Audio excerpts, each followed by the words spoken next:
हम सभी को प्रतिदिन जाने और आने का अभ्यास जरूर करना चाहिए।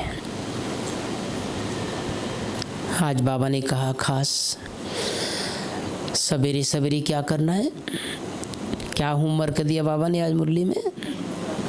हाँ जी, घूमो फिरो पैदल करो, लेकिन कौन सा पाठ पक्का कराया? आत्मा का पाठ। सबने किया? सवेरे किया सबने? हाँ। देखिए, हम सब का जो पहला पाठ और अंतिम पाठ यही है। जैसे ब्रह्मा बाबा ने बहुत तपस्या किया ना, आप सबने सुना होगा, दीवालों पर लिखते थे बाबा, यशोदा तुम आत्मा हो, नारायण तुम आत्मा हो, प्रकाशमणि तुम आत्मा हो। तो कितना पक्का किया। आदि देव, आज बाबा ने मुरली में आदि देव किसको बोला? हैं? ब्रह्मा बाबा। हैं? इनका ही यादगार बाबा ने कहा, जगन्नाथ को याद किया ना आज मुरली में। तो आदि देव ने अपने जीवन में कितना तपस्या किया ब्रह्मा बाबा ने, और वो पाठ इतना पक्का किया, इतना पक्का किया, अंतिम समय तक भी बाबा को किसी भी देहधारी की याद नहीं आई। वो पाठ पक्का होने के कारण ब्रह्मा बाबा जब अव्यक्त हुए तो बाबा से पूछा, बाबा आपको लास्ट में क्या याद आया? क्या बोला बाबा ने? बाबा को पूछा, बाबा आपको बच्चे याद नहीं आए? आपको यज्ञ याद नहीं आया? आप जब जा रहे थे ऊपर, शरीर छोड़ करके संपूर्णता की ओर जा रहे थे, लास्ट में आपको क्या याद आया? क्या याद आया ब्रह्मा बाबा को? आप अपना सोचो, मैं शरीर छोड़ूंगा या छोड़ूंगा तो मुझे क्या याद आएगा? बाबा याद आएगा? हर एक को बाबा याद नहीं आता है। बहुत लंबे काल तक अभ्यास चाहिए। जहाँ भी हमारी मन बुद्धि लगी हुई है, जिसके साथ हम एकदम लगे हुए हैं, हीरे हुए हैं, मेरा मेरा, वो लास्ट में जरूर याद आता है। तो ब्रह्मा बाबा से पूछा कि बाबा आपको लास्ट में क्या याद आया? तो बाबा ने कहा, दो युद्ध चल रहे थे। एक तरफ कर्म भोग और दूसरा संपूर्णता कर्म योग। तो कर्म योग ने कर्म भोग के ऊपर विजय प्राप्त किया। जो भी बाबा का कार्मिक अकाउंट इतने जन्मों का था, वो अपनी तरफ बाबा को खींच रहा था। लेकिन बाबा ने बताया कि कर्म भोग के ऊपर कर्म योग ने विजय प्राप्त किया। तो हम सबको ये जो बाबा रोज हमको अभ्यास बताते हैं, प्रैक्टिस कराते हैं, क्योंकि अंत में हमको कुछ याद ना है। अंत में कई जो शरीर छोड़े रहते हैं, बाबा के बच्चे भी कई, किसी भी चीज में हमारा कहीं भी बंधन है, चाहे बच्चे पोता पोती का बंधन है या बच्चों का बंधन है, कारोबार का बंधन है, अपने शरीर का बंधन है, कोई पुराने संस्कार का बंधन है, कोई चीज़ खाने पीने का बंधन किसी को रहता है।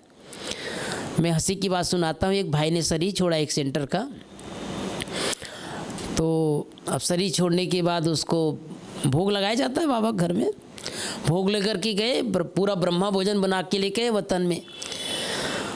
बाबा के सामने सब दिखाया कि बाबा ये बच्चे के लिए सब भोग लेकर के आए हैं। बच्चे को सामने बिठाया, जिसने शरीर छोड़ा था। तो उसको चाय पीने की बहुत आदत थी। वो कम से कम दिन में हर घंटा चाय पीता था वो। बाबा ने बोला, बाबा चाय तो इसमें है ही नहीं। क्या याद आया लास्ट में उसको? वतन में जाने के बाद ही क्या याद आ रहा है? चाय याद आ रहा है। सब कुछ होते हुए भी एक बंधन है ना, कि यही चीज मुझे चाहिए। इसलिए हम सबको अपनी जीवन की यात्रा में इस बात का बहुत बहुत अभ्यास करना है कि मेरा अंत कैसे होगा, क्योंकि अब हम सब उस ओर कदम बढ़ा रहे हैं जिसके लिए हम इतने लंबे समय तक तपस्या कर रहे हैं। अब एकदम जैसे लास्ट में आ गए। कभी कभी जो क्रिकेट मैच होता है ना, तो आजकल 20-20 होता है, 19 ओवर तक पता नहीं चलता कौन जीतेगा। फैसला कब होता है? लास्ट ओवर में, और कभी कभी लास्ट बॉल में। वो मैच का परिणाम कहाँ तक जाता है? लास्ट बॉल तक। तो हम वहाँ आ गए अभी। अब हम वहाँ पहुँच गए हैं कि बिल्कुल लास्ट ओवर अब चलने वाला है, अब इधर या उधर। अब अपनी स्थिति को इतना श्रेष्ठ, इतना महान बना लेना है कि हम अंत में विजयी बन जाए। जो कुछ हुआ भूल जाओ सब। अब तक ढीले ढाले चले, जैसा भी जीवन यात्रा चली, जो कुछ भी हुआ, उन सब बातों को ख़त्म। अब मुझे अब क्या करना है, क्योंकि जैसे लास्ट आता है ना, तो सब लोग का ध्यान, दर्शकों का भी ध्यान चला जाता है। अरे क्या होगा, अब कौन लास्ट ओवर करने वाला है, अब इस गेंद में क्या होगा। तो ऐसे हमारे साथ भी होने वाला है। अब हम वहाँ आ गए हैं। भले 10 साल से ज्ञान में चल रहे हैं, 20 साल से ज्ञान में चल रहे हैं, 15 साल से ज्ञान में चल रहे हैं, लेकिन फैसला अब होने वाला है। अब हमारे कल्प कल्प के लिए फैसला होने वाला है। इसलिए जितना हो सके अपने पुरुषार्थ की गति को श्रेष्ठ बना ले। अब ढीला ढाला चलने का समय नहीं है। जितना हो सके योगी बन जाए। जो आज बाबा ने बोला, आत्मा एकदम ट्रांसपेरेंट बन जाए। कितना सुंदर शब्द है ना, कि भाई आत्मा दिख नहीं रही है, लेकिन लोगों को क्या हो जाए, दिखने लग जाए। वो होगा लास्ट में। हर एक बाबा के बच्चों के अंदर की जो आत्मा छुपी हुई ना, वो लोगों को दिखने लगेगा। चमकती हुई ज्योति दिखेगी सबको। जहाँ भी जाएंगे वो आपकी ज्योति दिखेगी। और इसीलिए लास्ट में आत्माएं क्या कह देगी, आत्मा ही परमात्मा है। बाबा को लोग बाद में जानेंगे, पहले हम सब की आत्मा को देख करके क्या समझेंगे, क्या समझेंगे, यही परमात्मा है, यही मेरा इष्ट देव है, यही भगवान है। आपसे साक्षात्कार होगा, सबको, सारी दुनिया को साक्षात्कार होगी। ये देवकुल की आत्माएं हैं, ये पूर्वज आत्मा है, ये बिंदु स्वरूप ज्योति, इसके अंदर करंट निकल रही, लाइट निकल रही है। तो हमारे जो 4 विषय हैं, ज्ञान, योग, धारणा, सेवा, ये चारों विषय में हमें बहुत गहराई से और बहुत बैलेंस बना करके चलने की जरूरत है। और बहुत ज़्यादा पुरुषार्थ को इसे क्रिटिकल नहीं बनाना है। जो आज कल बाबा ने बोला था ना, बच्चों को मेहनत करते हुए देखना बाबा को पसंद नहीं है, तो बहुत सहज रूप से करना है। वो लंबा चलता है। कभी कभी हम एकदम 2 बजे उठना शुरू कर दिए, दीदी आज से मैं 2 बजे उठूंगी, और 10 दिन बाद देखो तो 4 बजे उठ रहे हैं। तो बैलेंस जरूरी है। जो चीज़ नहीं हो सकता है वो चीज़ ना करो, जो चीज़ सहज हो सकता है वो लंबा चलता है। तो सहज में क्या है, सबसे पहले हमें बाबा ने ज्ञान दे दिया। तो ज्ञान का चिंतन, ज्ञान का निरंतर चिंतन। और ज्ञान हमको कहाँ मिलता है, मुरली से, है ना। तो बाबा की मुरली से हमें ज्ञान मिलता है। इसलिए हर एक ब्राह्मणों को बाबा के घर में आकर के मुरली सुनना बहुत ज़रूरी है। क्योंकि देखिए बाबा का हाल है, बाबा का भवन है। बाबा सवेरे सवेरे यहाँ चक्कर लगाता है, मुरली क्लास में चक्कर लगाता है। जैसे मैं अंदर आए ना, एकदम करंट अनुभव हुआ। और किसी हाल में जाओगे तो करंट अनुभव नहीं होगा। यहाँ क्यों हुआ, यहाँ क्यों हुआ? यहाँ भी तो वही दीवार है, वही लाइट है, वही पंखे, वही सब कुछ है, लेकिन यहाँ क्यों करंट का अनुभव हुआ? क्यों हुआ? मुरली बाबा की। दूसरा, बाबा यहाँ हर क्लास में, दुनिया में हर सेंटर में, हर क्लास में बाबा सवेरे सवेरे क्या करता है, चक्कर लगाता है। बाबा अपने बच्चों को दृष्टि देता है। भले हमारी दीदी बाबा ने गुरु भाई बना करके बिठाया है निमित्त, लेकिन बाबा ने कहा है जहाँ भी बाबा का सेंटर चलता है बाबा वहाँ चक्कर लगाता है। इसलिए क्लास में आकर के मुरली सुनना जरूरी है। ये जो बाबा ने विधि बनाई है ना मुरली सुनने का, क्लास में आने का, इसके पीछे भी साइंटिफिक रीजन। नहीं तो आजकल ब्राह्मणों के सामने एक बड़ी माया आती है, आप सब जानते हैं, कई बार सुने होंगे माया। आजकल जेब में आ गई है वो माया, है ना। तो कई लोगों के मन में ये आता है चलो मुरली हम टीवी में सुन लेते हैं, कई मोबाइल में सुन लेते हैं, लेकिन वास्तविकता यही है कि मोबाइल से भगवान दृष्टि नहीं देगा। भगवान का वरदान मोबाइल में नहीं मिलेगा, टीवी में नहीं मिलेगा। कहाँ मिलेगा? क्लासरूम में मिलेगा, सेंटर में मिलेगा। बाबा के घर आना आवश्यक है। हमारी दीदी, दादियाँ, बड़े भाई, मैं मम्मा का किताब पढ़ रहा था कुछ दिन पहले, मम्मा रोज़ 3 बार, कम से कम 3 बार मुरली पढ़ती थी। स्टूडेंट, ज्ञान की देवी, उनके पास कोई ज्ञान की कमी नहीं थी, लेकिन मुरली के प्रति प्यार। ब्रह्मा बाबा को मुरली के प्रति प्यार। तो मुरली सुनते समय 2 बातें ध्यान रखना है हमको। पहला, टाइम पर आकर के मुरली सुनना है, और दूसरा मुरली एकाग्रता से। जैसे आप सबने सुना होगा जब बाबा मुरली चलाते थे हिस्ट्री हॉल में, तो बाबा के आने से पहले मम्मा आती थी। मम्मा की बहुत बातें याद आ रही, कल मम्मा डे इसलिए। तो मम्मा पहले आती थी, और मम्मा पहले आकर के, जैसे दीदी बैठी है इस टाइप की मम्मा बैठती थी, और जैसे ही बाबा आते थे तो दीदी जैसे यहाँ से उठ करके वहाँ गई थी ना दीदी, तो मुझे याद आ रहा था मम्मा का।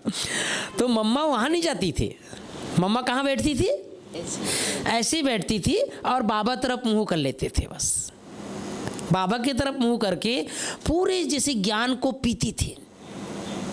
और जी बाबा, जी बाबा, हाँ बाबा, जैसे नहीं कान हिलाते हैं ना, आपने अव्यक्त बाप दादा को भी देखा होगा, कभी कभी कान हिलवाते थे, हाँ ऐसे करो, ऐसे करो, ऐसे बोलते थे बाबा। तो इसीलिए बाबा को वो बच्चे ज़्यादा प्रिय लगते थे, तो बाबा के सामने बैठते थे। हाँ देखो बाबा को कितना प्यार था। बाबा आते ही पहले दृष्टि देते थे, चक्कर लगा, सबको देखते थे कौन बच्चा नहीं आया। मान लो एक बच्चा भी क्लास में नहीं आया, उन दिनों तो ना स्पीकर था ना सिस्टम था, सबको क्लास मुरली में आना पड़ता था। मान लो कोई बच्चा बाबा के क्लास में नहीं दिखाई दिया, तो बाबा पूछते थे फलाना बच्चा कैसे नहीं आया, तो कोई कोई बता देते थे बाबा उसकी तबीयत ठीक नहीं, बीमार है। तो बाबा क्या बोलते थे? क्या बोलते थे? खटिया सहित ले आओ, यही क्लास से पीछे सुला दो। लेकिन बच्चे मुरली बिना कैसे रहेगा? तो 2 बातें करनी हमको मुरली क्लास में। एकाग्रता से मुरली सुननी है, नींद नहीं करनी है। कई लोग देखो, मैं कल सोच रहा था दीदी कि दुनिया में लोग नींद करने के लिए दवाई खाते हैं, है ना, और बाबा के बच्चों को यहाँ आने से वो वरदान मिल जाता है। कहीं दुनिया में नहीं सोएगा, लेकिन क्लास में जरूर सोएगा। हम कहते हैं जिसको नींद नहीं आती ना वो मुरली सुनने आ जाओ, है ना, आपको जरूर नींद आ जाएगी। यहाँ पर ऐसी लोरी चलती है भगवान की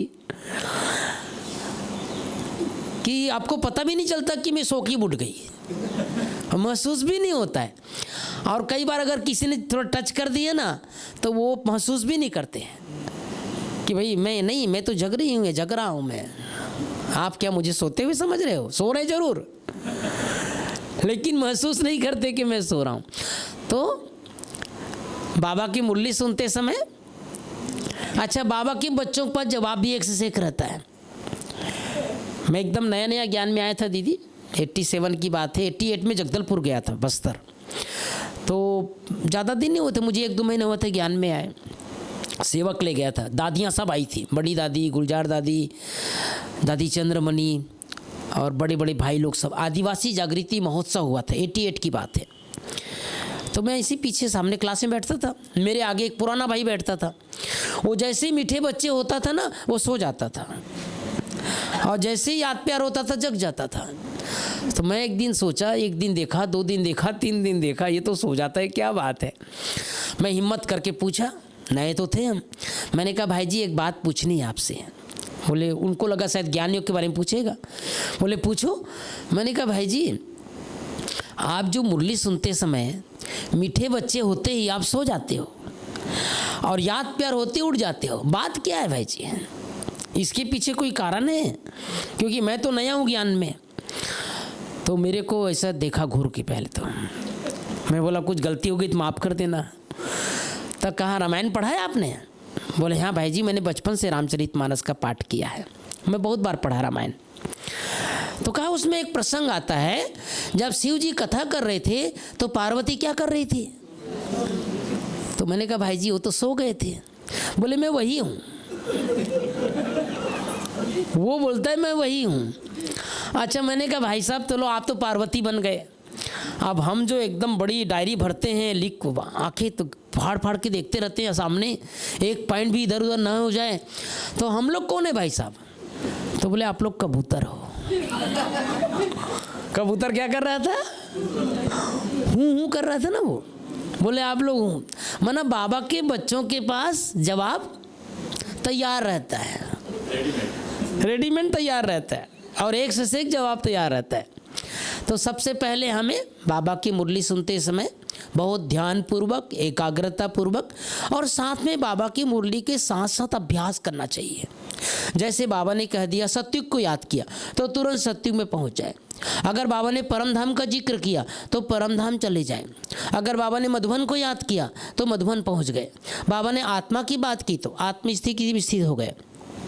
इससे आपको ज्ञान और योग दोनों साथ साथ होगा, दोनों साथ साथ होगा। ज्ञान भी सुन रहे हैं, साथ साथ योग भी हो रहा है।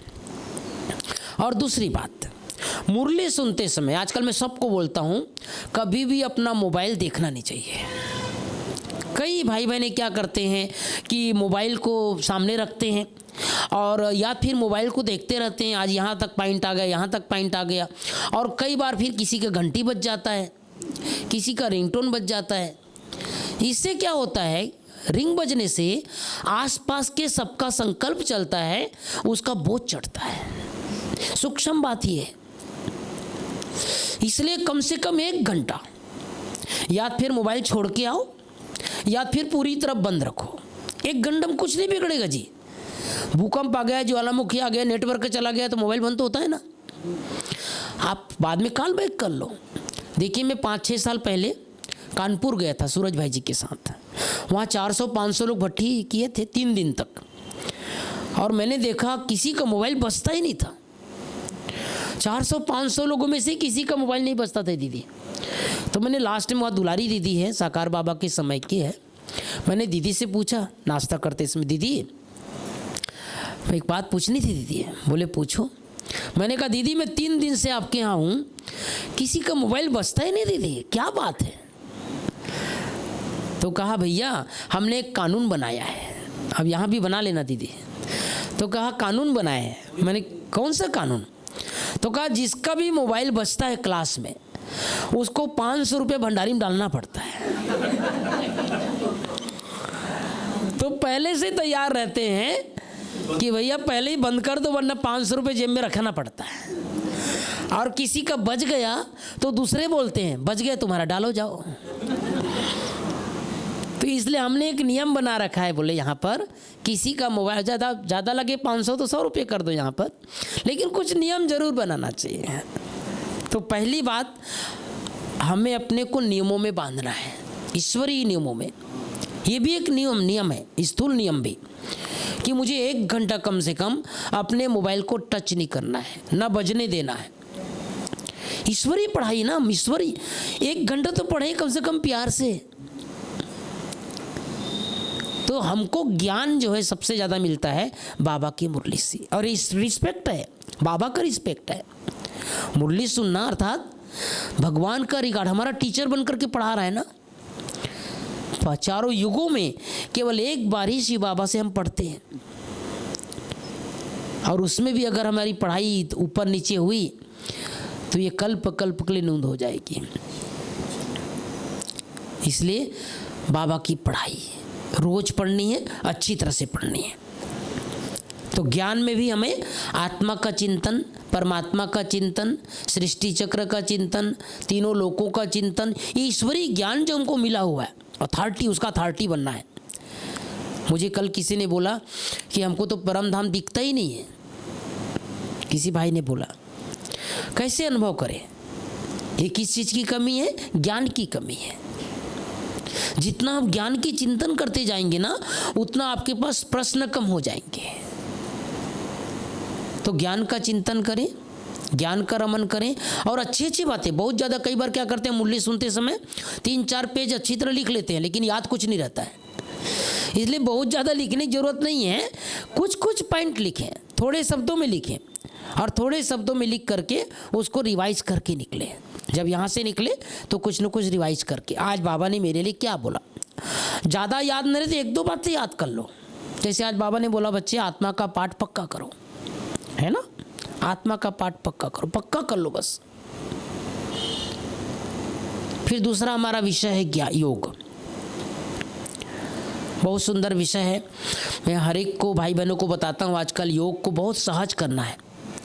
सुबह उठते ही, आँख खुलते ही 4 बजे तक कौन कौन उठ जाते हैं? जरा हाथ उठाओ जो 4 बजे तक उठ जाते हैं। ठीक है, कम से कम 4 बजे तक हर ब्राह्मणों को जग जाना चाहिए।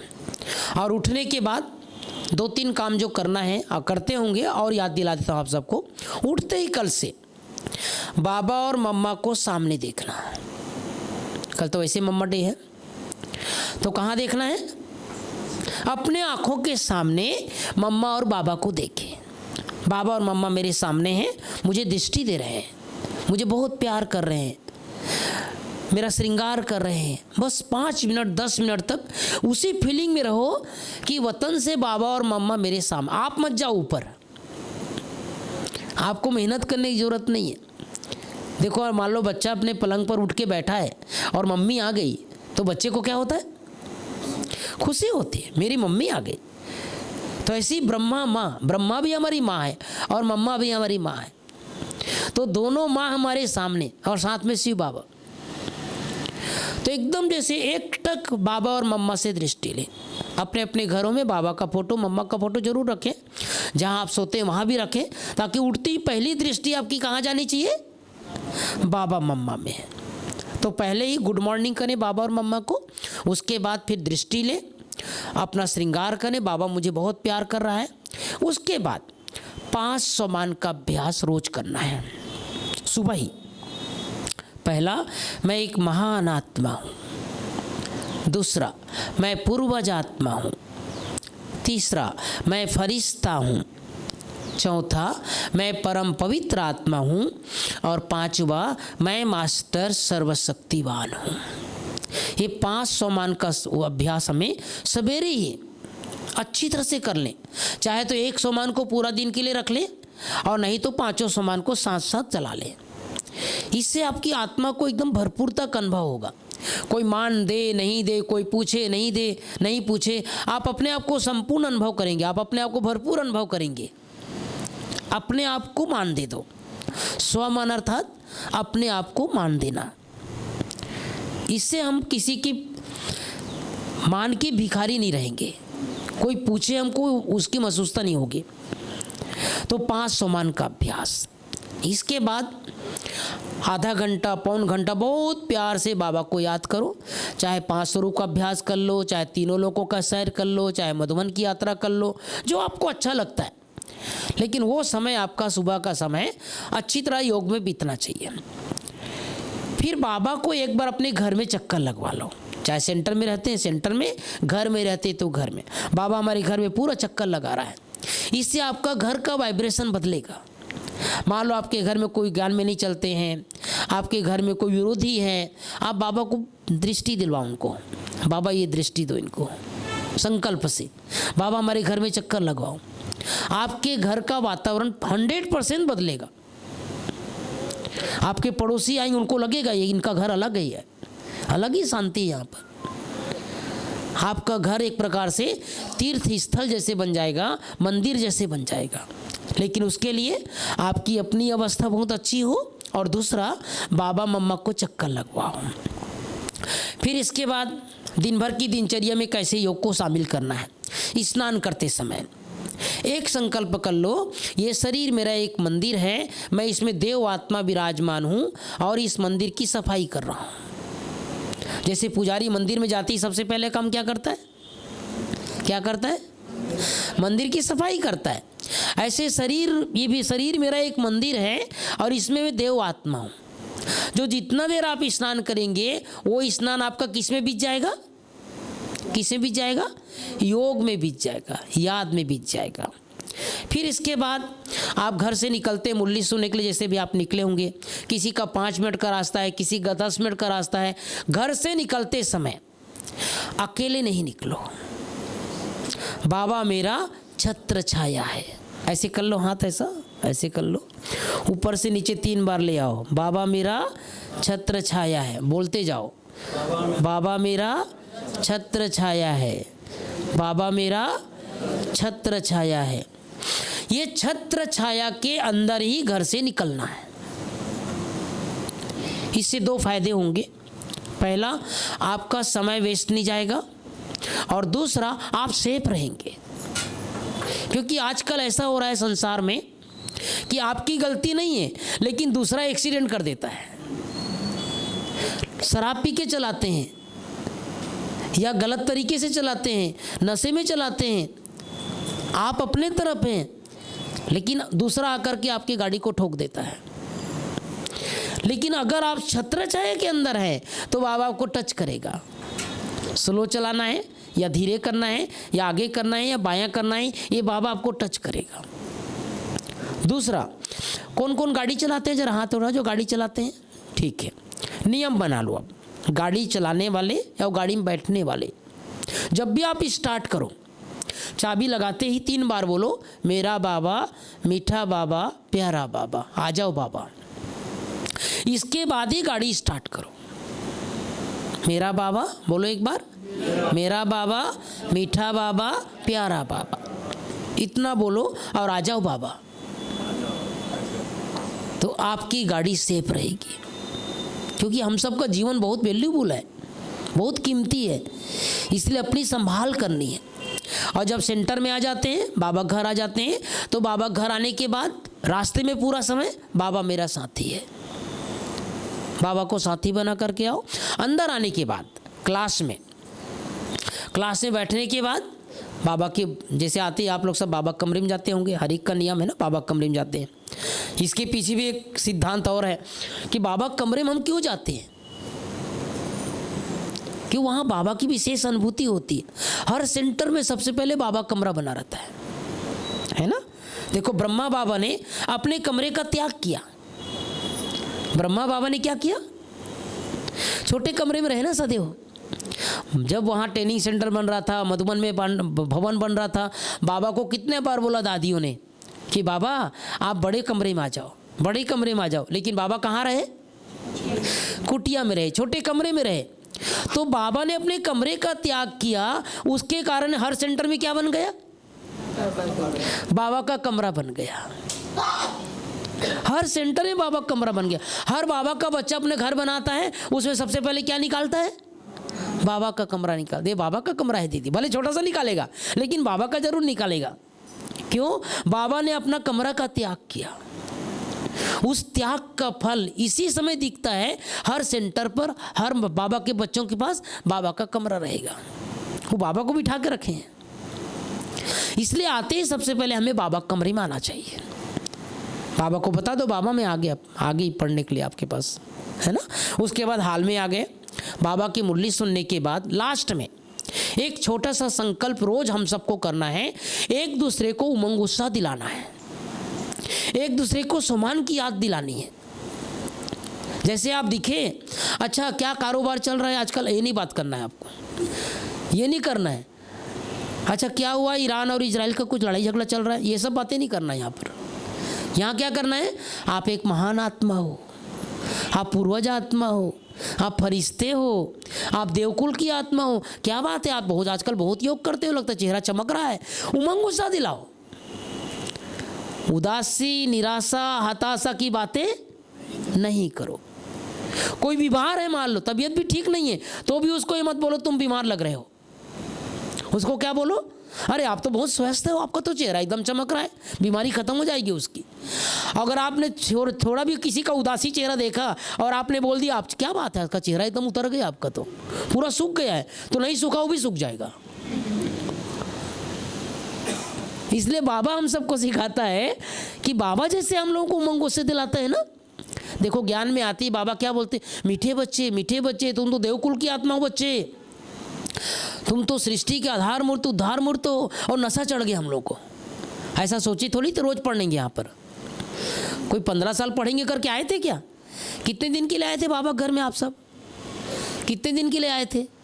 कोई 1 दिन के लिए आए थे, कोई 1 घंटा के लिए आए थे। चलो भैया जीत करता है, चलो 1 दिन कोर्स कर ही लो यार, बोलते रहते हैं। ये तो चलो एक बार कोर्स करने आ गए, किसी पड़ोसी ने ले आया, अब 7 दिन का कोर्स कर लिया। अच्छा बहन जी हो गए 7 दिन का कोर्स? नहीं अभी तो पढ़ना है, तो मुरली सुनना शुरू कर दिए। अच्छा 3 दिन बोले थे दीदी, और 3 दिन हो गए, 10 दिन पूरा हो गया बस। फिर दीदी पूछती कैसा लग रहा है आपको? बहुत अच्छा लगा, आते रहिए। तो एक दिन मुरली में आ जाता है, बच्चे जब तक जीना है तब तक। पहले दिन नहीं बोलते, 10 दिन 15 दिन के बाद बोलते हैं, जब तक जीना है तब तक। कितने सुंदर विधि है बाबा को अपना बच्चा बनाने का, है ना। तो उमंग गुस्सा दिलाया ना बाबा ने। बाद में मुरली बोलता है तुम तो बंदर थे। तो हाँ बाबा हाँ बंदर थे। बाद में, पहले दिन नहीं बोला। पहले दिन क्या बोला? मीठे बच्चे तुम तो देवकुल की आत्मा हो, तुम तो पूर्वज हो, तुम तो बहुत आगे आने वाले आत्मा हो, तुम तो भगवान की नूरे रत्न हो, आंखों के नयन आंखों में समाये रहते हो, प्रेम के मोती हो तुम। क्या क्या बाबा बोलता है। नशा चढ़ गया, देवकुल की आत्मा हूँ। घर में गए मैं तो देवकुल की आत्मा हूँ, ऑफिस में गए मैं देवकुल की आत्मा हूँ। नशा चढ़ गया। तो यहाँ हम सबको क्या करना है? एक दूसरे को उमंग उत्साह दिलाना है, सम्मान याद दिलाना है। अभी खड़े हो जाओ, अभी करा देते हैं। चलिए खड़े हो जाए 1 मिनट के लिए, बहुत देर से बैठे। 2-2 की जोड़ी बनाइए, 2-2 हाथ मिलाइए, हाथ मिलाइए, प्यार से हाथ मिलाइए, प्यार से। हाँ दृष्टि दीजिए एक दूसरे को, एक दूसरे को दृष्टि दीजिए, आत्मिक दृष्टि। मस्तक के मध्य चमकती हुई ज्योति, आंखों के द्वारा देखने वाली, मुख द्वारा बोलने वाली, कानों द्वारा सुनने वाली, दिव्य सितारा, मस्तक मणि, आत्मा ज्योति। देखिए एक दूसरे की आत्मा को, एक दूसरे को सकाश दे। बाबा से करंट आ रही है, एक दूसरे में ट्रांसफर हो रही है। अब प्यार से एक दूसरे को बोलेंगे, अच्छे से बोलिए। आप एक महान आत्मा हो, आप पूर्वज आत्मा हो। अच्छे से बोलिए। आप परम पवित्र आत्मा हो, आप भगवान के बच्चे हो, लाडले हो, सिकिलदे हो। स्वयं भगवान ने आपको अपना बनाया। आप आत्मा पद्मा पदम भाग्यवान हो। बाबा ने हम सबको आपस में मिला दिया। यही हमारा असली परिवार है। मुझ आत्मा को आपकी आत्मा से बहुत बहुत रूहानी प्यार है। मेरी शुभ भावना है आपकी दिन दुना रात चौगुना उन्नति हो, प्रगति हो। आप खुश रहें, आनंद में रहें, जीवन की यात्रा सदा मंगलमय हो। क्योंकि मुझे आपकी उन्नति के लिए बहुत बहुत स्नेह है। आपसे मुझे बहुत प्यार है। अब बहुत प्यार है तो 3 बार प्यार से गले लग जाओ। 3 बार लगना, आराम से लगो। हाँ प्यार से लगना, धक्का नहीं लगाना। बैठ जाइए, बैठ जाइए। तो इस तरह से हमें रोज एक दूसरे को उमंग उत्साह दिलाना है। एक दूसरे को क्या करना है? उमंग उत्साह दिलाना है, खुशी दिलानी है ना।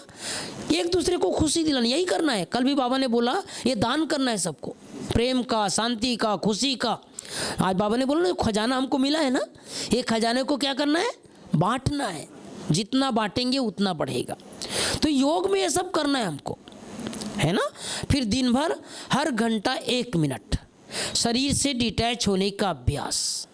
हर घंटा 1 मिनट शरीर से निकल गए, आत्मा परम धाम चली गई। ऐसे उंगली करो ऊपर, 3 बार बोलो, मेरा घर परम धाम है, मेरा घर परम धाम है, मेरा घर परम धाम है, मेरा घर उड़ीसा नहीं है, मेरा घर भुवनेश्वर नहीं है, मेरा घर परम धाम है। ठीक है, पक्का हो गया ना। कहाँ जाएंगे अभी क्लास के बाद? जाएंगे? अभी तो अपने अपने घर जाएंगे ना, लेकिन अंदर से पक्का रहना है, मेरा घर कहाँ है? परम धाम है। उठते बैठते चलते फिरते याद रहे। फिर इसके बाद भोजन कौन कौन बनाते हैं? जरा हाथ उठाओ जो भोजन बनाते हैं। अच्छा, और भोजन खाते हैं? अच्छा, ठीक। तो भोजन बनाने वाले और भोजन खाने वाले दोनों को ध्यान रखना है। बाबा की याद में ही भोजन बनाना है। टीवी देखते समय, इधर उधर की बात करते करते भोजन नहीं बनाना है। आज के बाद, आज से नियम बना लो कि मुझे भोजन बनाते समय अव्यक्त बाप दादा की मुरली चला दो या किसी महारथी का क्लास लगा दो, लेकिन आपके संकल्प का प्रभाव आपके भोजन में जाता है। ये 100% सत्य है। मजबूरी से निगेटिव संकल्प करके, पर चिंतन करते हुए भोजन कभी ना बनाना है ना खाना है। जैसा अन्न वैसा मन। तो इस बात का ध्यान रखना है। पानी पीते समय, चाय पीते समय, दूध पीते समय 10 सेकंड दृष्टि देना है। दवाई कौन कौन खाते हैं? दवाई किसी भी रूप में दवाई, हाथ उठे दवाई खाते हैं, ठीक है। दवाई कभी भी मजबूरी से नहीं खाना है। दवाई को हमेशा, बाबा ने बोला है बच्चे, ड्राई फ्रूट समझ के खाना है। क्या खाना है? Dry fruit. क्या करें दीदी, डॉक्टर ने बोल दिया है डायबिटीज का दवाई तुमको जीवन भर खाना है। क्या करें दीदी, मेरे को तो बीपी हो गया, दवाई जीवन भर खाना है। मजबूरी से नहीं। ऐसे हाथ करो, ऐसा, ऐसे हाथ करो। अब ये संकल्प करो, मेरे हाथ में दवाई है। अब ये दवाई नहीं, ड्राई फ्रूट है। अब उसमें बाबा से दृष्टि लेकर के करंट दो। ये करंट आ रही है। हम मैं आत्मा बोलो, मैं आत्मा इस ड्राई फ्रूट को आराम से प्यार से मुंह तक ले जाओ। हम मुंह पे खा लो, ऐसे प्यार से खाना है। लारे बेटा दवाई खाना भूल गई मैं, ऐसा नहीं, ऐसा नहीं। दवाई को कभी भी कैसे खाना है? प्यार से खाना है। ड्राई फ्रूट का समझ कर खाना है, तब वो शरीर में काम करेगा। नहीं तो आजकल दवाई भी काम करना बंद कर रहा है। वो समझ गए मेरे को लोग ऐसे मजबूरी से खाते हैं, गटक लेते हैं, बस प्यार से तो खाते नहीं। तो एक के जगह 2 दवाई खाना पड़ रहा है ना। तो दवाई भले खाओ, लेकिन प्यार से दृष्टि दे करके। फिर इसके बाद शाम को बाबा की याद में जरूर आधा घंटा समय देना है। रात को सोने से पहले 2 काम करना है सबको। पहला, सारे दिन का चार्ट बाबा को सुना करके सोना है। और सोने से पहले लास्ट में, आज से ही करना सब, ये सब होमवर्क का दे रहे हैं थोड़े समय के लिए, हाथ जोड़कर संसार की आत्माओं से माफ़ी मांगनी है और माफ़ करना है। क्योंकि ना जाने हमारा हिसाब किताब, कार्मिक अकाउंट किसके साथ कब है, हमें पता नहीं है। तो रोज का नियम बना लो, सोने से पहले 2 मिनट क्षमा करो, क्षमा मांगो और क्षमा करो। अभी हाथ जोड़ के चलो, मेरे साथ करो, बोलते जाओ मेरे साथ। चलो, मुझ आत्मा के द्वारा किसी भी जन्म में, किसी भी स्थान पर, जाने अनजाने किसी को भी कष्ट मिला हो, दुख मिला हो, उन सभी आत्माओं से मैं आत्मा क्षमा प्रार्थी हूँ, क्षमा मांगता हूँ या क्षमा मांगती हूँ। मुझ आत्मा को संसार की कोई भी आत्मा किसी भी जन्म में, किसी भी स्थान पर जाने अनजाने दुख दिया हो, कष्ट दिया हो, उन सभी को मैं आत्मा दिल से क्षमा करता हूँ। ठीक है, ये करना है रोज सोने से पहले। लास्ट काम, 2 मिनट, 1 मिनट लगता है, 1 मिनट में कर लो। क्षमा मांग लो और क्षमा कर दो, उसके बाद ही आप सोना है बाबा की याद में। तो दिन भर की दिनचर्या में इस तरह के हम संकल्प करेंगे तो हमारा योग का चार्ट बहुत अच्छा हो जाएगा। तीसरा विषय दीदी 8:40 तक पूरा करना है, 8:30 हुआ है, 10 मिनट बैठेंगे और अभी कि हो रहा है तो पूरा कर दूंगा, 10 मिनट पूरा कर दूं? हाँ जी ठीक है, सभी बैठेंगे 8:40 तक, ठीक है ओके। तीसरा विषय हमारा है धारणा। धारणा में भी बाबा ने अनेक धारणा बताए, आप सब करते ही हैं, लेकिन एक छोटा सा संकल्प मैं आजकल सबको बोलता हूं कि कम से कम अपने जीवन से अब बचे हुए संगम युग पर क्रोध को छोड़ दो, क्योंकि क्रोध आजकल ब्राह्मणों के अंदर भी आने लग गया है। पुराने संस्कार उमर्ज हो रहे हैं, पुराने 1 साल तक क्रोध नहीं आया था, 5 साल तक क्रोध नहीं आया था, अब आने लग गया है। अपने ऊपर भी क्रोध आता है, सेंटर में भी क्रोध आता है, मधुबन का समाचार सुनो वहाँ भी क्रोध आता है, देख लिया सब यही है, घर वालों को भी क्रोध आता है। वो पुराना संस्कार जो है ना वो उभर रहा है, इसलिए प्लीज़ अपना ध्यान रखना है, कम से कम क्रोध को छोड़ना है। किसको किसको क्रोध आता है जरा हाथ उठाओ, हाथ उठाओ जिसको आता है, देख लो बाबा, देख लो बाबा देख रहा है ना। क्रोध से क्या होता है, क्रोध से क्या होता है, क्रोध से काम बनता है कि बिगड़ता है? बिगड़ता है, सब समझदार हैं। अच्छा, बाबा का महावाक्य है, जिस घर में क्रोध होता है उस घर में पानी का मटका सूख जाता है। क्रोध से आत्मा की शक्ति सबसे ज़्यादा नष्ट होती है, शक्ति नष्ट होती है। हम एक तरफ तो योग करके शक्ति जमा करते हैं, और अगर आपने 1 मिनट भी क्रोध कर दिया, 1 मिनट, उस 1 मिनट के क्रोध का प्रभाव आपके शरीर में 24 घंटा रहता है।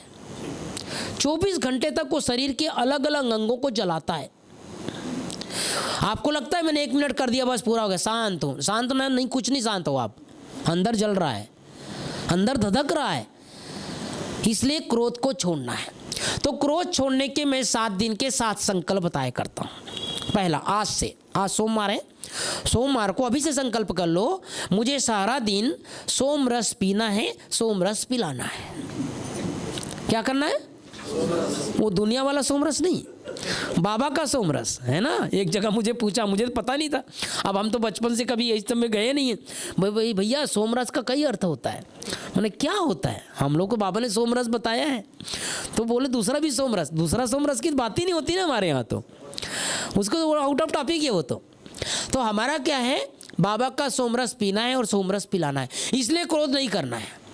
एक ही संकल्प, क्या संकल्प आज के दिन, क्या संकल्प करेंगे? मंगलवार को, कल के दिन सोचना, आज मंगलवार है, मुझे अपने जुबान से मंगल वचन ही बोलने हैं। गुस्सा आता है जब आदमी सबसे पहले कड़वे वचन बोलता है, लाल लाल आंखें हो जाती है ना। तो पहला काम क्या करना है मंगलवार को, आज मंगलवार है, मंगल भवन मंगलहारी, मंगल वचन ही बोलने हैं।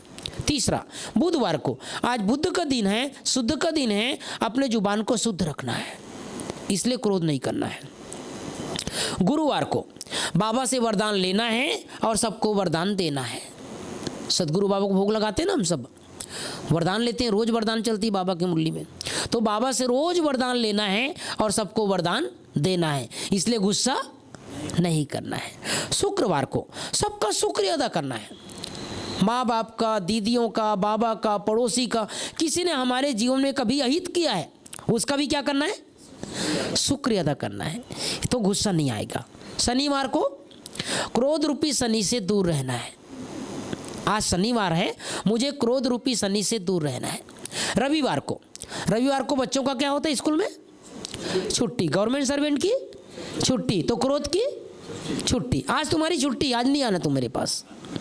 तो ये 7 दिन के लिए 7 संकल्प। सोमवार को सोमरस पीना है, सोमरस पिलाना है। मंगलवार को मंगल वचन ही बोलने हैं। बुधवार को अपने जुबान को शुद्ध रखना है। गुरुवार को बाबा से वरदान लेना है, सबको वरदान देना है। शुक्रवार को सबका शुक्रिया। शनिवार को क्रोध रूपी शनि से दूर। रविवार को छुट्टी देनी है, आज तुम्हारी छुट्टी, आज नहीं आना। तो ये 7 दिन के लिए 7 संकल्प चाहो तो आप अपने कमरे में लगा के रख सकते हो। उठते रोज याद कर लो, आज सोमवार है, मुझे सोमरस पीना, आज मंगलवार है, मुझे मंगल वचन ही बोलना है। आपके सामने पेपर आएंगे, गुस्सा करने वाली बातें आएगी, लेकिन उस दिन का याद रखना है, मुझे आज ये मैंने बाबा को वचन दिया है, आज कुछ भी हो जाए मुझे क्रोध नहीं करना। जो ब्रह्मा बाबा ने नहीं किया, जीवन में नहीं किया, कभी अज्ञान काल में नहीं किया, तो हम क्यों करें। तो कम से कम धारणा में 7 दिन के लिए 7 संकल्प। अब मुझे बताइए, जो कम से कम 7 दिन गुस्सा नहीं करेंगे वो हाथ उठाओ, जो 7 दिन नहीं करेंगे। देखिए दीदी, बाबा देख रहे हैं, बाबा सबको। हाँ जी, पूरा छोड़ दिया, बहुत अच्छा, ताली बजा दो जो पूरा छोड़ने वालों के लिए। छोड़ना तो है ही हमको, क्योंकि हमारे पास एक क्रोध के संस्कार अभी लास्ट के हैं। सत्युग में क्रोध नहीं होगा, द्वापर में क्रोध नहीं होगा, त्रेता में क्रोध नहीं होगा, कलयुग के अंत में बस इसी जन्म 1-2 जन्म का संस्कार है। ये हमारे नहीं है, रावण के हैं, पराया है, इसको छोड़ दो तो धारणा हमारी अच्छी हो जाएगी। ठीक है, और क्रोध छोड़ देने से डायबिटीज कम हो जाता है। बिल्कुल कम हो जाता है, 100% राइट बात है ये। जो क्रोधी व्यक्ति है उसके बाद बीमारी ज़्यादा आती है, बीपी, शुगर और भी कई प्रकार के जो बीमारियां हैं, घुटना दर्द उनको ज़्यादा होता है क्रोधी को। किसको किसको घुटना दर्द होता है, जरा हाथ उठा। अच्छा, होता है। किसको बहुत ज़्यादा गुस्सा आता है? अच्छा, आपको आता है। आपके साथ कोई आए क्या यहाँ? ओ भाई, आपके साथ कौन आया है? अकेले आए हो? अच्छा, यहाँ जो 2 युगल बैठे, कौन है युगल? युगल कौन बैठे? पति पत्नी कौन बैठे? अच्छा, आपकी युगल कौन है? आपके हैं। हाँ, खड़े हो जाइए 1 मिनट। हाँ, कहाँ है माता जी? कहाँ है माता जी? खड़े हो जाओ। हाँ, अब मेरे तरफ देख के बोलना, मेरे तरफ देख के बोलना, इधर उधर नहीं देखना। आपको ज़्यादा गुस्सा आता है कि इनको ज़्यादा आता है? नहीं, आप बताइए, आपको ज़्यादा आता है कि माता जी को ज़्यादा आता है? कि आपको ज़्यादा आता है। अच्छा, आप मेरे तरफ देख के बोलना, आपको ज़्यादा आता है कि भाई जी को ज़्यादा आता है? भाई जी को ज़्यादा आता है। किस बात के लिए आता है? कोई तो कारण होगा ना जी। डिसिप्लिन आप मेंटेन करना चाहते हो और वो नहीं होता है तो आपको गुस्सा आता है। ठीक, कोई बात नहीं। अभी आपने संकल्प किया ना 8 दिन गुस्सा नहीं करेंगे, नहीं तो जब भी कोई 8 दिन के लिए कंट्रोल करके रखना, ध्यान रखना कम से कम। देखिए, गुस्सा से क्या होता है, कई बार हमारे घर का वातावरण भी खराब हो जाता है ना। और गुस्सा से कभी भी काम बनता नहीं। आप कितना भी डिसिप्लिन, हमारे यहाँ कितने लेबर, 2000 लेबर काम करते हैं, 2000 लेबर मधुबन में, और 2000 लेबर को संभालने वाला गुस्सा करेगा तो उसका तो दिमाग ही खराब हो जाएगा। फिर भी लेबरों को प्यार से चलाते हैं। तो जहाँ तक हमारा काम अगर प्यार से हो जाता है, वहाँ गुस्सा करने की ज़रूरत नहीं है। गुस्सा वैसे भी नहीं करना चाहिए, जितना हो सके प्यार से, है ना। तो इसलिए हमारी धारणा अच्छी हो। चौथा विषय हमारा बाबा का सेवा। बाबा कई बार कहते हैं, बच्चे मन वचन कर्म से, तन मन धन से बाबा के यज्ञ में सहयोगी बन के रहना है जितना हो सके। और मैं एक चीज़ बता देता हूँ, जो भी हम इस समय सहयोगी बनते हैं बाबा के, बाबा हमारे जन्म जन्म सहयोग करने के लिए क्या होता है, बंध जाता है। इसी जन्म में अगर आपने किसी को सहयोग किया, आपने तो ऐसे सहयोग कर दिया किसी को, लेकिन वो आपने सहयोग किया, वो जीवन भर कभी भूलता नहीं है। कोई संकट में है, कोई परिस्थिति में है, कोई मान लो कोई करोड़पति है लेकिन उसके 5 रुपये जरूरत है और 5 रुपये नहीं उसके पास, लेकिन अगर आपने उसको 5 रुपये दे दिया तो उसको जीवन भर याद रहेगा कि ये व्यक्ति मुझे संकट के समय क्या दिया था, 5 रुपये दिया था। एक सत्य घटना सुनाता हूँ, फिर एंड करूँगा। कोरोना काल की बात है। एक डॉक्टर अपनी पत्नी और 2 बच्चों के साथ दिल्ली से यूपी गए थे। अब जब यूपी से वापस आ रहे थे तो रात को 11 बजे उसकी गाड़ी खराब हो गई। अब ये थोड़ा इमर्ज करो, रात को 11 बजे जंगल में, आसपास कोई गांव नहीं, कोई शहर नहीं, और बीच जंगल में, घनघोर जंगल में उसकी गाड़ी खराब हो गई। गाड़ी खराब हो गई, उसने साइड किया, हाथ दिखाया गाड़ी वालों को, बस आ रही है, ट्रक आ रही है, जीप आ रही है, मोटरसाइकिल आ रही है। 11 से 12 बज गया, 12 से 1 बज गया, कोई गाड़ी रोक नहीं रहा है। वो बेचारा डर रहा है, जंगल है, जानवर भी आ सकता है, चोर भी आ सकता है। उसके 10 साल और 12 साल के बच्चे थे, पत्नी थी, गाड़ी में पैसा भी था, बहुत डर रहा है। इतने में एक मोटरसाइकिल वाला आया। जैसे उसने हाथ दिखाया तो मोटरसाइकिल वाला रोक दे। 1 बजे रात की बात है, और मोटरसाइकिल साइड में करके पूछता है क्या बात है। बोले मेरी गाड़ी बंद हो गई। उसने बोनट खोला, 10 मिनट के अंदर उसने गाड़ी ठीक कर दिया। संयोग से वो मैकेनिक था। वो व्यक्ति क्या था, मैकेनिक था, उसने गाड़ी स्टार्ट किया और डॉक्टर साहब जो था इतना दिल से धन्यवाद दिया। बोले भाई जी आज आपने मेरा जीवन बचा दिया, मेरे छोटे छोटे बच्चे, कुछ भी हो सकता था, आपको जितना पैसा चाहिए ले लो। उसके पास 1 लाख था, उसने 1 लाख निकाल के देना चाहा। किसको? मैकेनिक को। लेकिन उस मैकेनिक ने एक शब्द बोला, कहा मैं मदद का पैसा नहीं लेता, मैं मदद का पैसा नहीं लेता। वो डॉक्टर साहब, उसने सोचा मैं तो 1 रुपये नहीं छोड़ता किसी से, ये 1 रुपये नहीं ले रहा है मेरे से, पैसा ही नहीं ले रहा है। और उसकी छवि जो मैकेनिक था, उसका चेहरा जो है उसके डॉक्टर साहब की आंखों में छप गया। और उसने पूछा कुछ नहीं, क्या करते हो, कौन हो, क्या, कुछ नहीं पूछा। बोले मैंने अपना फर्ज निभा दिया, गाड़ी स्टार्ट कर दिया, आप जा सकते हो। वो चले गए। 2 महीना बाद उसी मैकेनिक को कोरोना हो गया, उसी हॉस्पिटल में आया जिस हॉस्पिटल में वो डॉक्टर था, जिसका गाड़ी ठीक किया था। हॉस्पिटल में आते ही डॉक्टर ने पहचान लिया कि यही व्यक्ति है जिसने मेरा रात को गाड़ी ठीक किया था। उसने अपने स्टाफ वालों को बुलाया और बोले पेशेंट का ध्यान रखना, इसका खाने का, पीने का, दवाई का सब ध्यान रखना। 15 दिन तक इलाज हुआ, 3 लाख रुपए बिल बना। उसने डॉक्टर साहब को धन्यवाद अदा किया, अपने घर वालों को कहा कि भाई मैं ठीक हो गया हूँ, स्वस्थ हो गया हूँ, मेरा कोरोना ख़त्म हो गया है, 3 लाख रुपए का बिल बना, लेकर के आ जाओ। डॉक्टर साहब ने कहा जब इसकी छुट्टी होने लगे तो मेरे पास ऑफिस में लेकर के आना। और जब ऑफिस में लेकर के गए तो डॉक्टर साहब ने कहा मुझे पहचानते हो? तो मैकेनिक का नहीं पहचानता मैं। उसने, डॉक्टर साहब ने बताया कि रात को 1 बजे जिसकी गाड़ी आपने ठीक किया था मैं वही हूँ, और उस दिन से मैं आपको ढूंढता तो था, क्योंकि लेन देन नहीं था, फ़ोन नंबर भी नहीं लिया था, आपने गाड़ी ठीक किया, चालू किया और चले गए। और एक शब्द बोला डॉक्टर साहब ने, कहा उस दिन मैंने पैसा देना चाहा, आपने नहीं लिया, आज मैं आपका नहीं लूँगा। समझ में आया? ये है किसी के उपकार का फल, किसी की सेवा का फल।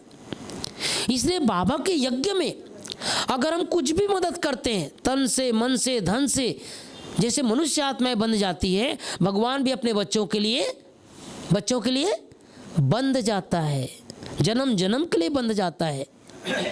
इसलिए बाबा ने हम सबको कहा है, बच्चे अपने तन से, मन से, धन से बाबा के यज्ञ में सेवा करना है। जितना सेवा करेंगे उतना हमारा मेवा होगा, उतना हमारा जन्म जन्म का भाग्य बनेगा।